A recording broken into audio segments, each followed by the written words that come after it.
The Hobbit by JRR Tolkien. Read for you by Landon McAfee.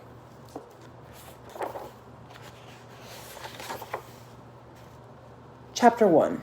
An Unexpected Party. In a hole in the ground, there lived a hobbit.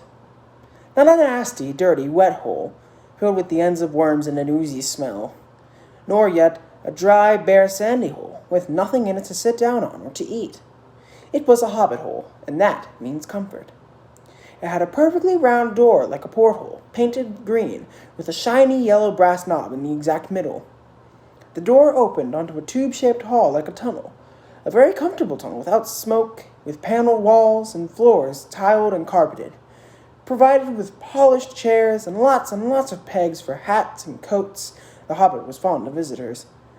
The tunnel wound on, going fairly but not quite straight into the side of the hill, as all the people for many miles round called it, and many little round doors opened out of it, first on one side, then on another. No going upstairs for the hobbit.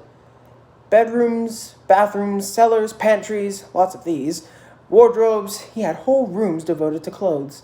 Kitchens, dining rooms, all were on the same floor, and indeed on the same passage. The best rooms were all on the left-hand side going in, for these were the only ones to have windows, deep-set, round windows looking over his garden, and meadows beyond sloping down to the river. The hobbit was a very well-to-do hobbit, and his name was Baggins. The Bagginses have lived in the neighborhood of the hill for time out of mind, and people considered them very respectable, not only because most of them were rich, but also because they never had any adventures or did anything unexpected.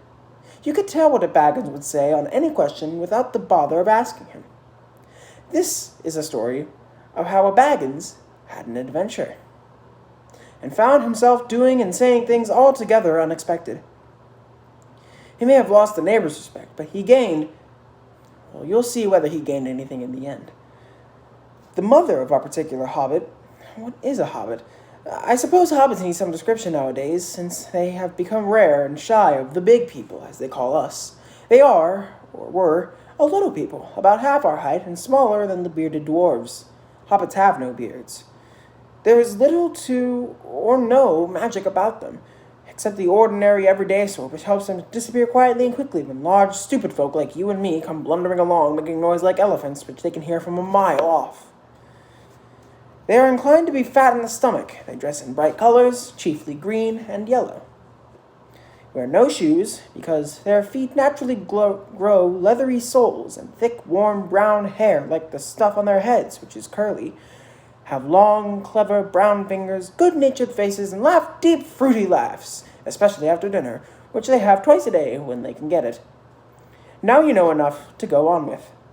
As I was saying, the mother of this hobbit, Bilbo Baggins, that is, was the famous Belladonna Took, one of the 3 remarkable daughters of the old Took, head of the hobbits who lived across the water, the small river that ran at the foot of the hill.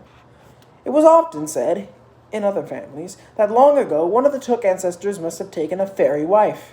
That was, of course, absurd, but certainly there was still something not entirely hobbit-like about them. And once in a while, members of the Took clan would go and have adventures. They discreetly disappeared, and the family hushed it up. But the fact remains that the Tooks were not as respectable as the Bagginses, though they were undoubtedly richer. Not that Belladonna Took ever had any adventures after she became Mrs. Bungo Baggins. Bungo, that was Bilbo's father, built the most luxurious hobbit hole for her, and partly with her money, that was to be found either under the hill or over the hill or across the water, and there they remained to the end of their days. Still, it is probable that Bilbo, her only son, although he looked and behaved exactly like a second edition of his solid and comfortable father, got something a bit queer in his makeup from the Took side, something that only waited for a chance to come out. That chance never arrived, until Bilbo Baggins was grown up, being about 50 years old or so, and living in the beautiful hobbit hole built by his father, which I have just described for you, until he had, in fact, apparently settled down immovably. By some curious chance, one morning long ago in the quiet of the world, there was less noise and more green, and the hobbits were still numerous and prosperous, and Bilbo Baggins was standing at his door after breakfast, smoking on an enormous, long wooden pipe that reached nearly down to his woolly toes, neatly brushed. Gandalf came by. Gandalf! If you had heard only a quarter of what I have heard about him, and I have only heard very little of all there is to hear, you would be prepared for any sort of remarkable tale. Tales and adventures sprouted up all over the place, wherever he went, in the most extraordinary fashion. He had not been down that way under the hill for ages and ages, not since his friend the old Took had died, in fact, and the hobbits had almost forgotten what he looked like. He had been away over the hill and across the water on businesses of his own since they were all small hobbit boys and hobbit girls. All that unsuspecting Bilbo saw that morning was an old man with a staff. He saw a tall, pointed blue hat, a long gray cloak, a silver scarf over which his long white beard hung down below his waist, and immense black boots. "Good morning," said Bilbo, and he meant it. The sun was shining and the grass was very green, but Gandalf looked at him from under long, bushy eyebrows that stuck out further than the brim of his shady hat. "What do you mean?" he said. "Do you wish me a good morning, or mean that it is a good morning whether I want it or not? Or that you feel good this morning, or that it is a morning to be good on?" "All of them at once," said Bilbo, "and a very fine morning for a pipe of tobacco out of doors into the bargain." "If you have a pipe about you, sit down and have a fill of mine. There's no hurry. We have all the day before us." Then Bilbo sat down on a seat by his door, crossed his legs, and blew out a beautiful great ring of smoke that sailed up into the air without breaking, and floated away over the hill. "Very pretty," said Gandalf, "but I have no time to blow smoke rings this morning. I am looking for someone to share in an adventure that I am arranging, and it's very difficult to find anyone." "I should think so. In these parts, we are plain, quiet folk and have no use for adventures. Nasty, disturbing, uncomfortable things, make you late for dinner. I can't think what anybody sees in them," said our Mr. Baggins, and stuck one thumb behind his braces and blew out another, even bigger smoke ring. Then he took out his morning letters and began to read, pretending to take no more notice of the old man. He had decided that he was not quite his sort, and wanted him to go away. But the old man did not move. He stood leaning on his stick and gazing at the hobbit without saying anything, till Bilbo got quite uncomfortable and even a little cross. "Good morning," he said at last. "We don't want any adventures here, thank you. You might try over the hill or across the water." By this he meant that the conversation was at an end. "What a lot of things you do use good morning for," said Gandalf. "Now you mean that you want to get rid of me, and that it won't be good till I move off." Not at all, my dear sir. Let me see, I don't think I know your name." Yes, my dear sir. And I do know your name, Bilbo Baggins. And you do know my name, though you don't remember that I belong to it. I am Gandalf, and Gandalf means me. To think that I should have lived to be good morning by Belladonna Took's son, as if I was selling buttons at the door. Gandalf, good gracious me! Not the wandering wizard that gave old Took a pair of magic diamond studs that fastened themselves and never came undone till ordered. Not the fellow who used to tell such wonderful tales at parties about dragons and goblins and giants and the rescue of princesses and the unexpected luck of widows' sons. Not the man that used to make such particularly excellent fireworks. I remember those. Old Took used to have them on Midsummer's Eve. Splendid. They used to go up like great lilies and snapdragons and laburnums of fire and hang in the twilight all evening.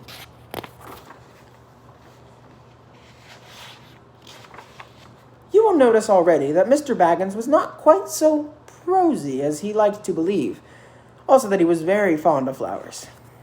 Dear me, he went on, not the Gandalf who was responsible for so many quiet lads and lasses going off into the blue for mad adventures, anything from climbing trees to visiting elves, to sailing in ships, sailing to other shores. Bless me, life used to be quite you used to upset things badly in these parts once upon a time. I beg your pardon, but I had no idea you were still in business. What else should I be? Said the wizard. All the same, I am pleased to find you remember something about me. You seem to remember my fireworks kindly, at any rate, and that is not without hope. Indeed, for your old grandfather Took's sake, and for the sake of poor Belladonna, I will give you what you asked for. I beg your pardon, but I haven't asked of anything. Yes, you have, twice now. My pardon.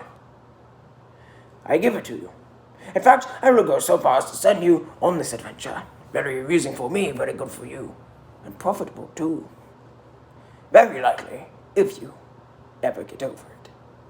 Sorry, I don't want any adventures. Thank you. Not today. Good morning. But please come to tea anytime you like. Why not tomorrow? Come tomorrow. Goodbye.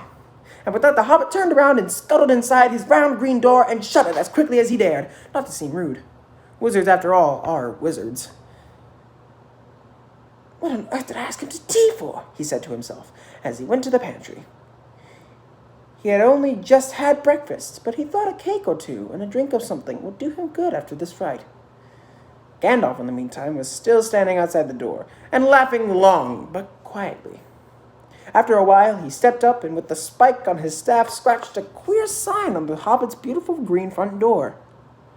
Then he strode away, just about the time when Bilbo was finishing his second cake and beginning to think that he had escaped adventures very well. The next day, he had almost forgotten about Gandalf. He did not remember things very well unless he put them down on his engagement tablet, like this. Gandalf tea, Wednesday. Yesterday, he had been too flustered to do anything of the kind. Just before tea time, there came a tremendous ring on the front doorbell, and then he remembered.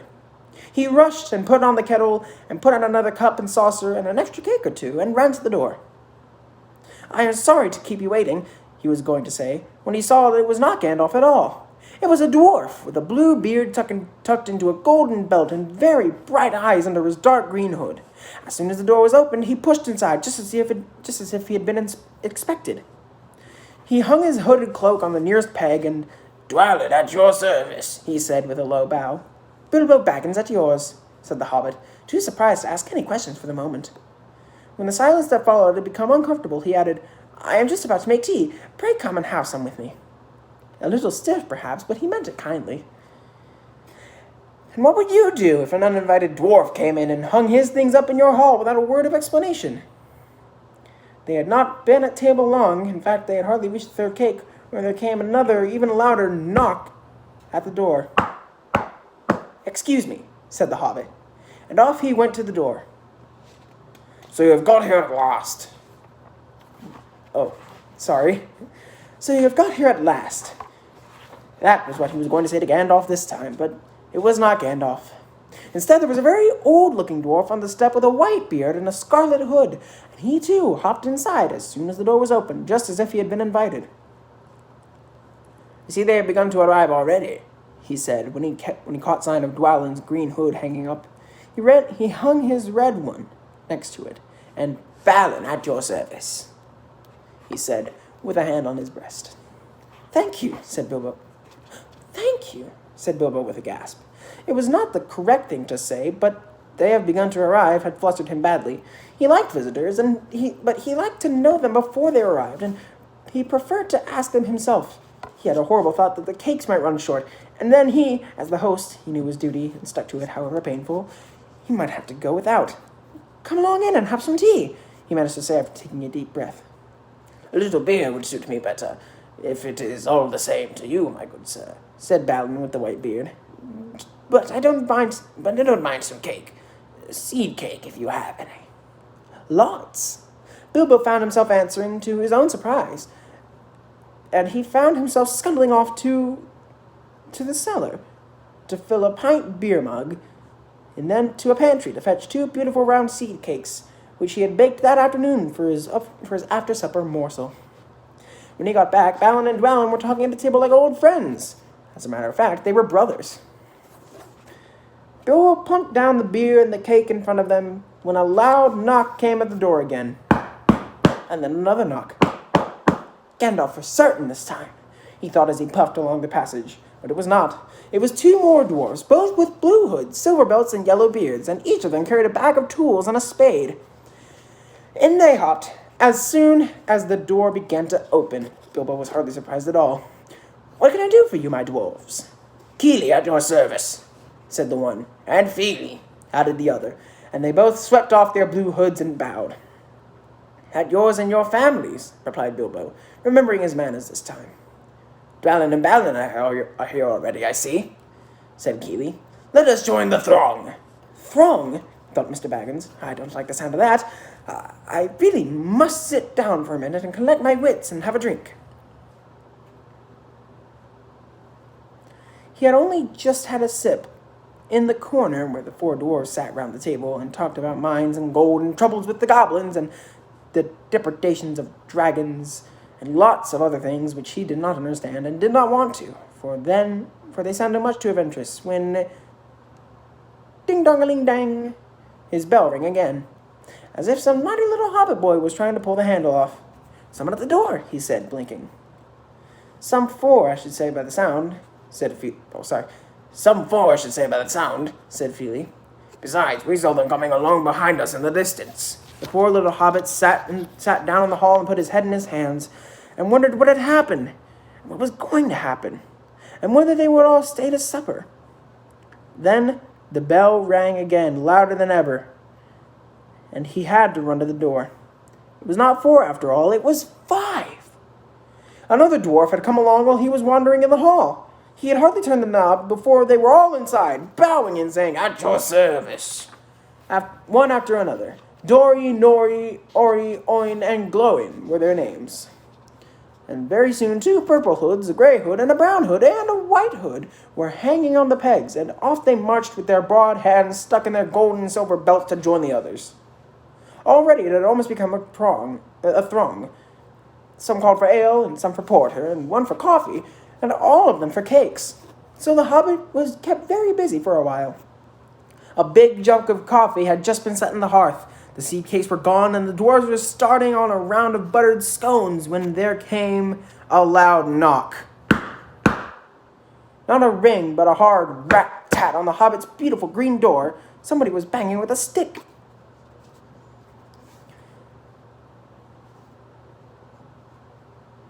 Bilbo rushed along the passage, very angry, and altogether bewildered and bewildered.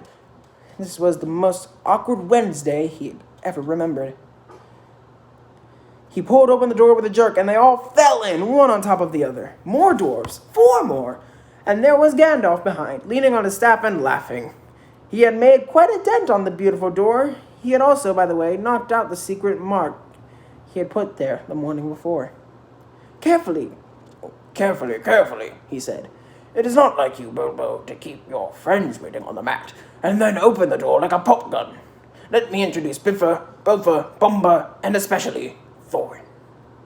"At your service," said Bifur, Bofur, and Bomber, standing in a row. Then they hung up 2 yellow hoods and a pale green one, and also a sky blue one with a long silver tassel. This last belonged to Thorin, an enormously important dwarf. In fact, no other than the great Thorin Oakenshield himself, who was not at all pleased at falling flat on Bilbo's mat with Bifur, Bofur, and Bomber on top of him. For one thing, Bomber was immensely fat and heavy. Thorin, indeed, was very haughty, and said nothing about service. But poor Mr. Baggins said he was sorry so many times, and that at last he grunted, pray don't mention it, and stopped frowning. Now we are all here," said Gandalf, looking at the row of 13 hoods, the best detachable party hoods, and his own hat hanging on the pegs. "What a merry gathering! I hope there is something left for the latecomers to eat and drink. What's that? Tea? No, thank you. A little red wine for me." "And for me," said Thorin. "And raspberry jam and apple tart," said Bifur. "And mince pies and cheese," said Bofur. "And pork pie and salad," said Bomber. "And more cakes and ale and coffee, if you don't mind," called the other dwarves through the door. "Put on a few eggs, there's a good fellow," Gandalf called after him, as the hobbits stumped off to the pantries. "And just bring out the cold chicken and pickles."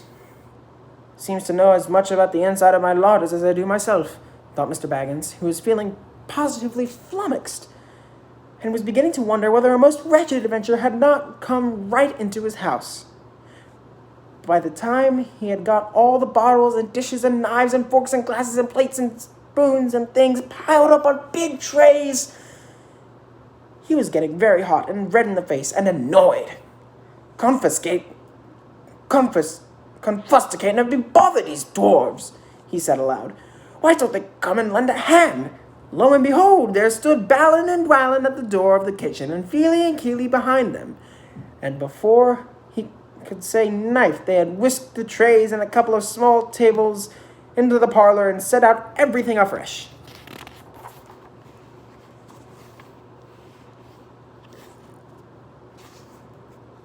Gandalf sat at the head of the party with the 13 dwarves all around, and Bilbo sat on a stool at the fireside, nibbling at a biscuit. His appetite was quite taken away.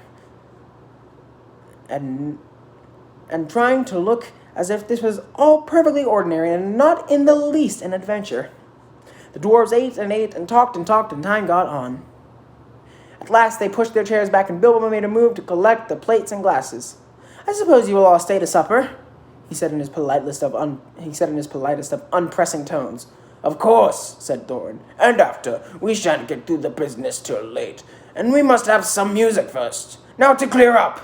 Thereupon the 12 dwarves, not Thorin, he was too important, and stayed talking to Gandalf, jumped to their feet and made tall piles of all the things. Off they went, not waiting for trays, balancing columns of plates, each with a bottle on top, with one hand, while the hobbit ran after them, squeaking with fright, "Please be careful, and please don't trouble, I can manage."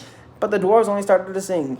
"Chip the glasses, crack the plates, blunt the knives and bend the forks. That's what Bilbo Baggins hates. Smash the bottles, burn the corks, cut the cloth and tread on the fat. Pour the milk on the pantry floor, leave the bones on the bedroom mat. Splash the wine on every door, dump the crocks in boiling bowl. Pound them up with a thumping pole, and when you're finished, if any are whole, smash them down, send them down to hold the roll. That's what Bilbo Baggins hates, so carefully with the plates." And of course, they did none of these dreadful things, and everything was cleaned and put away safe as quick as lightning, while the hobbit was turning round and round in the middle of the kitchen trying to see what they were doing. Then they went back and found Thorin with his feet on the fender, smoking a pipe. He was blowing the most enormous smoke rings, and wherever he told one to go, it went. Up the chimney, or behind the clock on the mantelpiece, or under the table, or round and round the ceiling, but wherever it went, it was not quick enough to escape Gandalf. He sent a smaller smoke ring from his short clay pipe straight through each one of Thorin's. Then Gandalf's smoke ring would go green and come back to hover over the wizard's head. He had a cloud with them about him already, and in the dim light, it made him look strange and sorcerous. Bilbo stood and watched. He loved smoke rings. And then he blushed to think how proud he had been yesterday morning of the smoke rings he had sent up the wind over the hill. "Now for some music," said Thorin. "Bring out the instruments." Keely and Feely rushed for their bags and brought back little fiddles.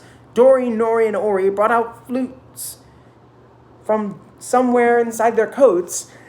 Bomba produced a drum from the hall. Biffer and Bofer went out too, and came back with clarinets that they had left among the walking sticks. Dwalin and Balin said, "Excuse me, I left mine on the porch. Just bring mine in with you," said Thorin. They came back with viols as big as themselves, and with Thorin's harp wrapped in a green cloth. It was a beautiful golden harp, and when Thorin struck it, the music began all at once, so sudden and sweet that Bilbo forgot everything else, and was swept away into the dark lands under strange moons, far over the water, and very far from his hobbit hole under the hill. The dark came into the room from the little window that opened in the side of the hill. The firelight flickered. It was April, and they still played on, while the shadow of Gandalf's beard wagged against the wall. The dark filled all the room, and the fire died down, and the shadows were lost. And still they played on, and suddenly, first one, and then another, began to sing as they played, deep-throated singing of the dwarves, in the deep places of their ancient homes. And this is like a fragment of their song, if it can be like their song without their music. Far over the misty mountains cold, through dungeons deep and caverns old, we must our way ere break of day, to seek the pale enchanted gold. The dwarves of yore made mighty spells, while hammers fell like ringing bells, in places deep where dark things sleep, In hollow halls beneath the fells, for ancient king and elvish lord, there many a gleaming golden hoard they shaped and wrought, and light they caught, to hide in gems on hilt of sword. On silver necklaces they strung the flowering stars, on crowns they hung the dragon fire in twisted wire. They meshed the light of moon and sun far over the misty mountains cold, to dungeons deep and caverns old. We must away ere break of day, to claim our long forgotten gold. Goblets they carved there for themselves, and harps of gold where no man delves. There lay they long, and many a song was sung unheard by men or elves. The pines were roaring on the height, the winds were moaning in the night. The fire was red, it flamed and spread. The trees like torches blazed with light. The bells were ringing in the dale, and men looked up with faces pale. Then dragons are more fierce than fire, laid low their towers and houses frail. The mountain smoked beneath the moon. The dwarves they heard the tramp of doom. They fled their home to die and fall beneath his feet, beneath the moon. Far over the misty mountains grim, to dungeons deep and caverns dim, we must away ere break of day, to win our harps and gold from him. As they sang, the hobbit felt the love of beautiful things made by hands and by cunning and by magic moving through him, a fierce and a jealous love, the desire of the hearts of dwarves. Then something tookish woke up inside him, and he wished to go and see the great mountains, and hear the pine trees and the waterfalls, and explore the caves, and wear a sword instead of a walking stick. He looked out of the window. The stars were out in a dark sky above the trees. He thought of the jewels of the dwarves shining in the dark caverns. Suddenly in the wood beyond water, a flame leapt up, probably somebody lighting a wood fire, and he thought of plundering dragons settling on his quiet hill and kindling it all to flames. He shuddered. And very quickly he was playing Mr. Baggins of Bag End, Underhill, again. He got up trembling. He had less than half a mind to fetch the lamp, and more than half a mind to pretend to, and go and hide beneath the beer barrels in the cellar, and not come out again until all the dwarves had gone away.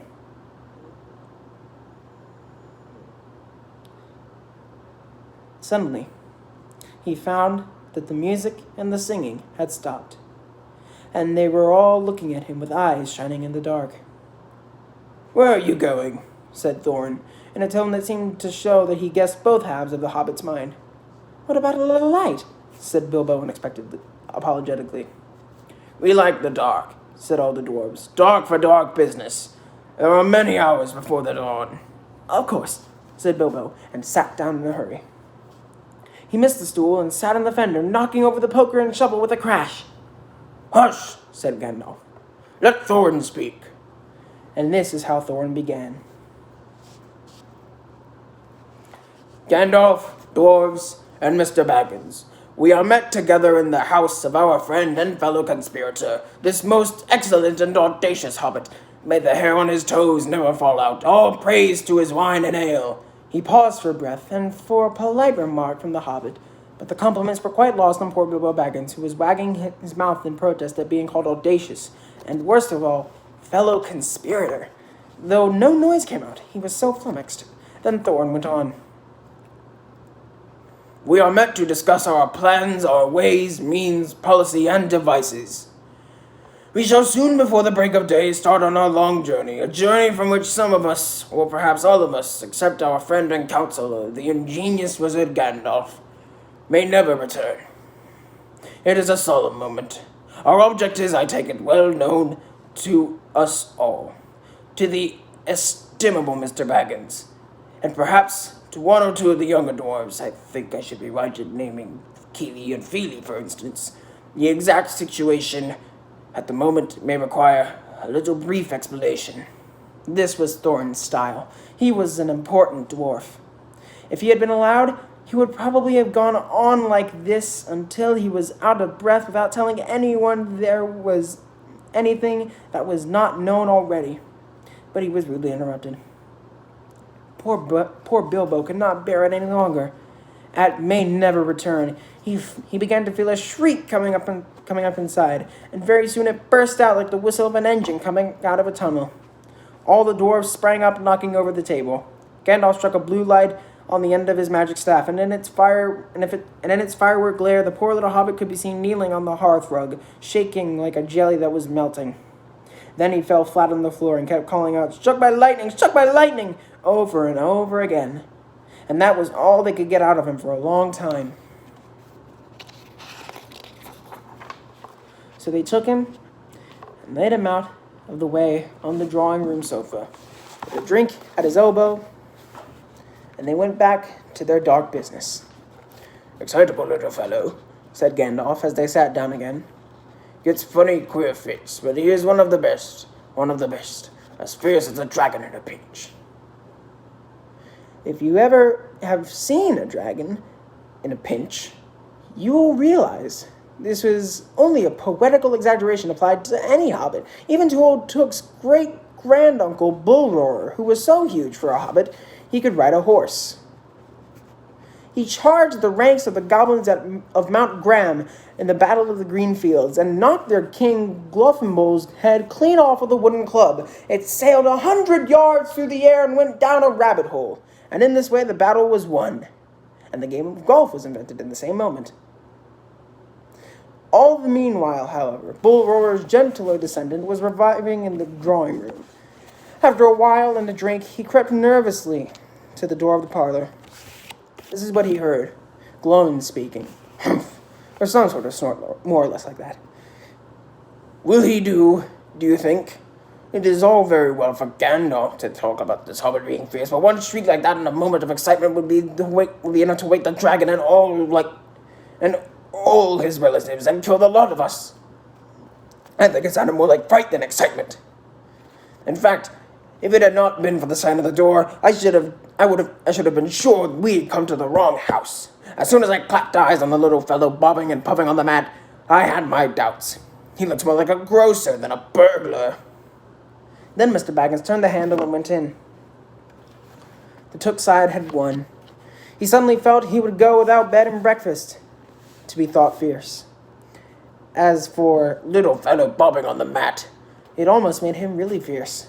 Many a time afterwards, the Baggins part regretted what he did now, and said to himself, "Bilbo, you were a fool. You walked right in and put your foot in it." "Pardon me," he said, "if I have overheard words that you were saying. I don't pretend to understand what you are talking about, or your reference to burglars, but I think I am right in believing, and this is what he called being on his dignity, that you think I am no good. I will show you. I have no signs on my door. It was painted a week ago. And I am quite sure you have come to the wrong house. As soon as I saw your funny faces on the doorstep, I had my doubts. But treat it as the right one. Tell me what you want done, and I will try it if I have to walk from here to the east of east and fight the wild wereworms in the last desert. I had a great-great-great-granduncle once, Bull Roarer Took, and Yes, but that was a long time ago, said Glone. I was talking about you. And I assure you, there was a mark on this door, the usual one in the trade, or used to be. Burglar wants a good job, plenty of excitement, and reasonable reward. That's how it is usually read. You could say expert treasure hunter instead of burglar if you like. Some of them do. It's all the same to us. Gandalf told us that there was a man of the sort in these parts looking for a job at once, and that he had arranged for a meeting in here this Wednesday tea time. Of course there is a mark, said Gandalf.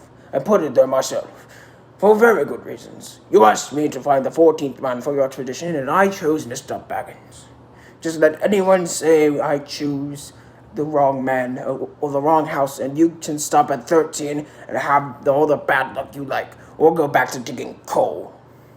He scowled so angrily at Glorn that the dwarf huddled back in his chair, and when Bilbo tried to open his mouth to ask a question, he turned and frowned at him and stuck out his bushy eyebrows, till Bilbo shut his mouth tight with a snap. That's right, said Gandalf. Let's have no more argument. I have chosen Mr. Baggins, and that ought to be enough for all of you.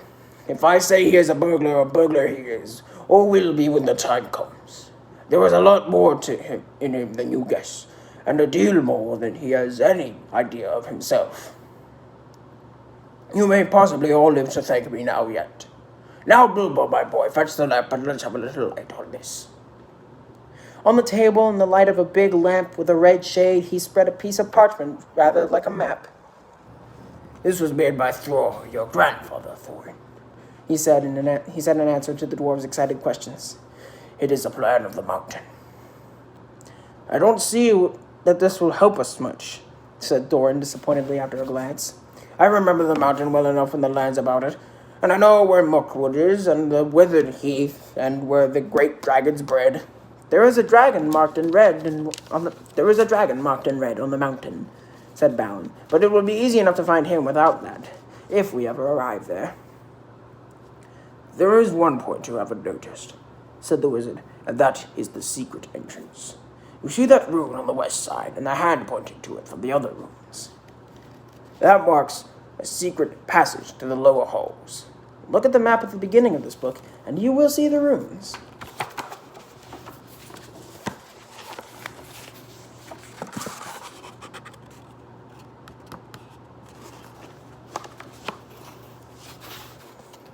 It may have been secret once, said Thorin. But how do we know that it is secret any longer? Old Smaug has lived there long enough now to find out anything there is to know about those caves. He may, but he can't have used it for years and years. Why? Because it is too small. 5 feet high, the door, and 3 may walk abreast, say the rules. But Smaug could not creep into a hole that size. Not even when he was a young dragon, certainly not after devouring so many of the great men and dwarves of Dale. It seems a great big hole to me, squeaked Bilbo, who had no experience of dragons and only of hobbit holes. He was getting excited and interested again, so that he forgot to keep his mouth shut. He loved maps, and in his hall there hung a large one of the country round, with all his favorite walks marked out on it in red ink. How could such a large door be kept secret from everybody outside, apart from the dragon? He asked. He was only a little hobbit, you must remember.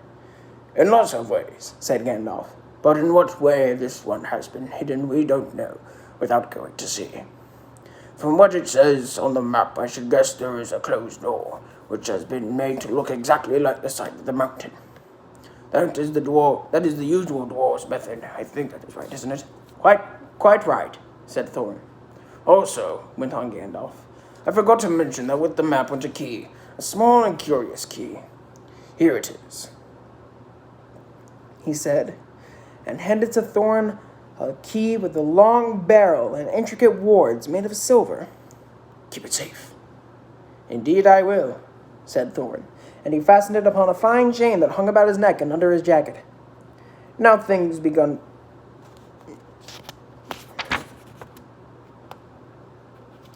to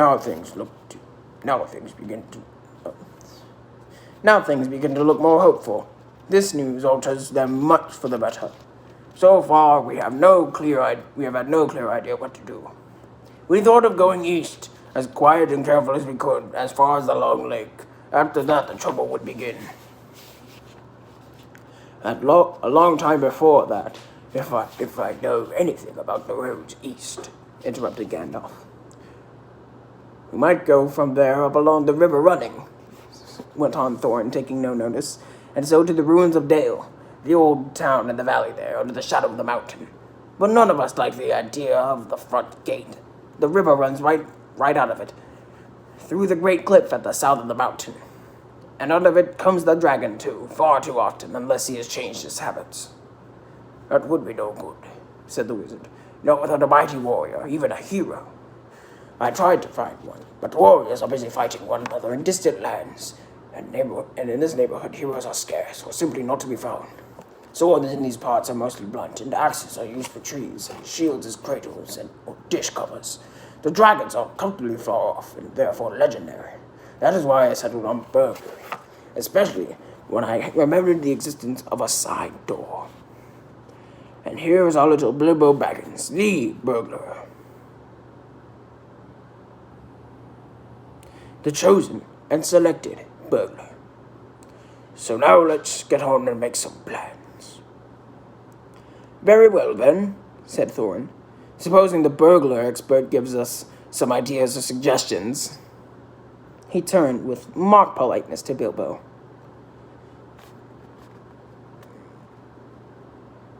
First, I should like to know a bit more about things, he said, feeling all confused and a bit shaky inside, but so far still tookishly determined to go on with things. I mean about the gold and the dragon and all that, and how it got there, and who it belongs to, and so on and further. Bless me, said Thorn. Haven't you got a map? And didn't you hear our song? And haven't we been talking about all this for hours?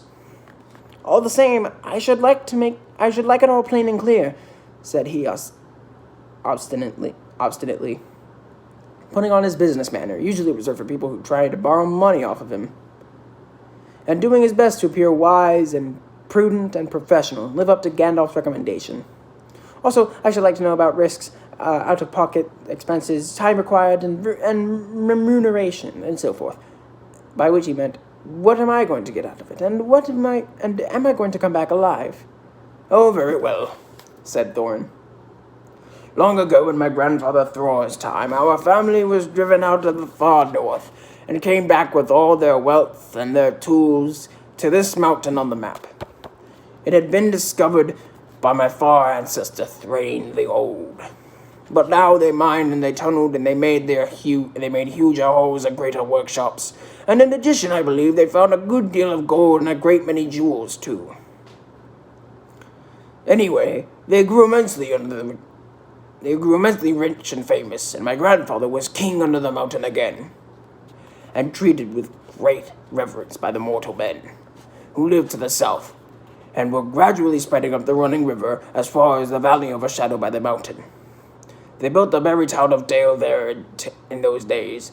Kings used to send for our smiths, and reward even the least skillful most richly. Fathers would beg us to take their sons as apprentices and pay us handsomely, especially in food supplies, which we never bothered to grow or find for ourselves.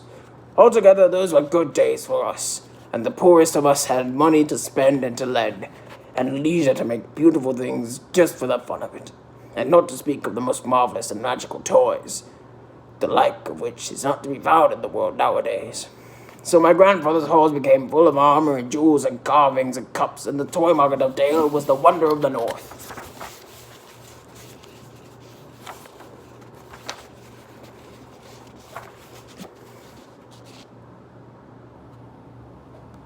Undoubtedly, that was what brought the dragon.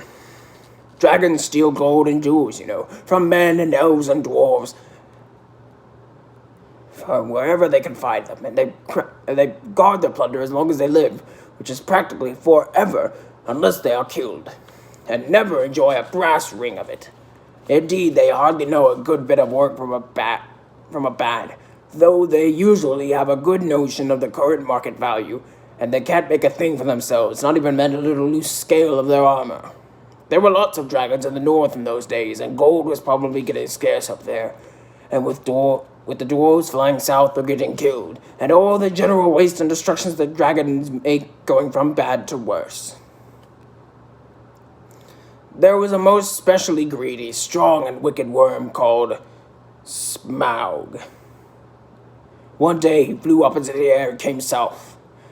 At first we heard of it was a noise like a hurricane coming from the north, and the pine trees on the mountain creaking and cracking in the wind. Some of the dwarves who happened to be outside, I was one luckily, a fine adventurous lad in those days. I was wandering about, and it saved my life that day. Well, from a good way off we saw the dragon settle on our mountain in a spout of flame. Then he came down the slopes, and when he reached the woods, they all went up in fire. By the time all the bells were ringing in Dale, and the warriors were arming, the dwarves rushed out of their great gate, but there was the dragon waiting for them. None escaped that way. The river rushed up in steam, and a fog fell on Dale. And in the fog, the dragon came on them, and destroyed most of the warriors. The usual unhappy story, and was only too common in those days. Then he went back and crept in through the front gate and routed out all the halls and lanes and tunnels and alleys, cellars, mansions, and passages. After that, there were no dwarves left alive inside, and he took all their wealth for himself. Probably for that is the dragon's way. He has it all piled up in a great heap far inside, and sleeps on it for a bed. Later, he used to crawl out of the great gate and come by night to Dale and carry away some people, especially maidens, to eat, until Dale was ruined and all the people dead or gone. Because on that now, I don't know for certain. But I don't suppose anyone lives nearer to the mountain than the far edge of the Long Lake nowadays. The few of us that were well outside sat and wept in hiding and cursed Smaug. And there we were, unexpectedly joined by my father and grandfather with singed beards. They looked very grim, but they said very little.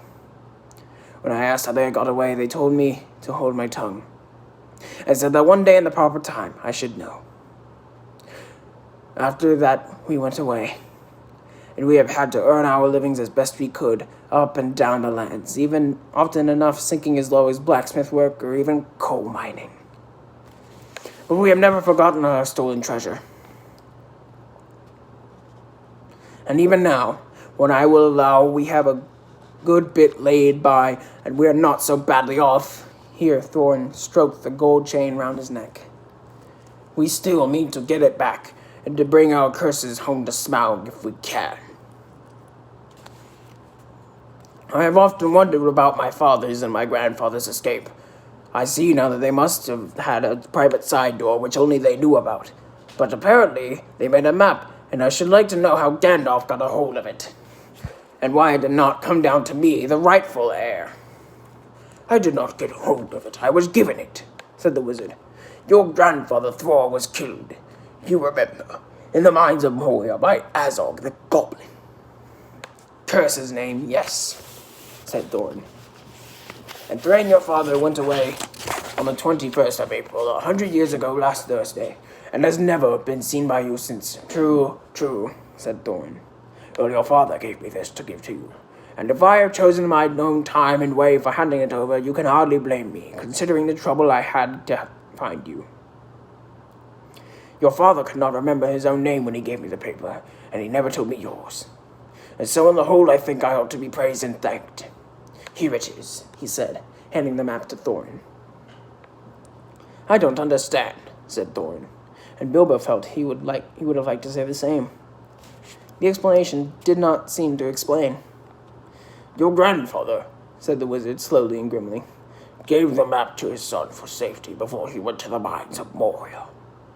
Your father went away to try his luck with the map after your grandfather was killed, and lots of adventures of a most unpleasant sort he had. But he never got near the mountain, How he got there, I don't know. But I found him a prisoner in the dungeons of the necromancer. Whatever were you doing there? Said Thorn with a shudder, and all the dwarves shivered. Never you mind. I was finding things out as usual, and a nasty, dangerous business it was. Even I, Gandalf, only just escaped. I tried to save your father, but it was too late. He was witness and wandering and forgotten almost everything except the map and the key. We have long ago paid the goblins of Moria, said Thorin. We must give a thought to the necromancer. Don't be absurd. He's an enemy far beyond the powers of all the dwarves put together, if they could all be collected again from the four corners of the world. The one thing your father wished was for his son to read the map and use the key. The dragon and the mountain are more than big enough tasks for you. Hear, hear, said Bilbo, and accidentally said it out loud. Hear what? They all said, turning suddenly towards him, and he was so flustered that he answered, Hear what have I got to say? What's that? They asked. Well, I should say that you ought to go east and have a look around. After all, there is a side door, and dragons must sleep sometimes, I suppose. If you sit on the doorstep long enough, I dare say you will think of something. And, well, don't you know, I think we have talked long enough for one night, if you see what I mean. What about bed, and an early start, and all that? I will give you a good breakfast before you go. Before we go, I suppose you mean, said Thorin. Aren't you the burglar? Isn't sitting on the doorstep your job, not to speak of getting inside the door? But I agree about bed and breakfast. I like 6 eggs with my ham when starting on a journey, fried, not poached, and mind you don't break them. All of the others had ordered their breakfast without so much as a please, which annoyed Bilbo very much. They all got up. The Hobbit had to find room for them all, and filled all his spare rooms and made beds on chairs and sofas before he got them all stowed and went up to his own little bed, very tired and not altogether happy. One thing he did make his mind up about was not to bother to get up very early and cook everyone else's wretched breakfast. The tookishness was wearing off, and he was not now quite so sure that he was going on any adventure in the morning. As he lay in bed, he could still hear Thorn humming to himself in the best bedroom next to him. Far over the misty mountains cold, through dungeons deep, in caverns old, the fire we must away ere break of day, to find our long forgotten gold. Bilbo went to sleep with that in his ears, and it gave him very uncomfortable dreams.